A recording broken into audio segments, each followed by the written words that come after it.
భద్రాద్రి కొత్తగూడెం జిల్లా సహాయ పౌర సరఫరాల శాఖ అధికారి వరదరాజులు జోలూరుపాడు మండల కేంద్రంలోని సూరారం గ్రామంలో రేషన్ షాప్ ను తనిఖీ చేసి రేషన్ షాప్ డీలర్ పై కేసు నమోదు చేశారు.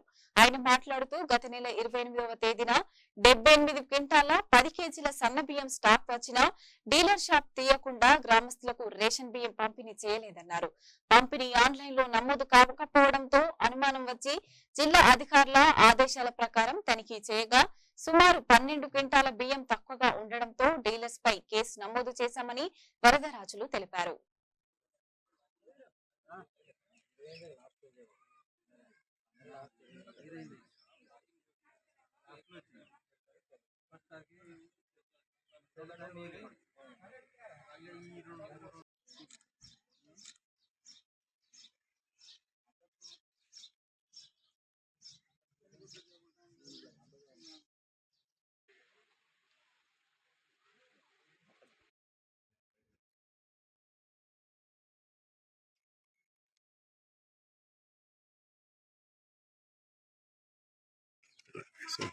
మొత్తం 78 క్వింటాల 10 కేజీలండి సన్న బియ్యము.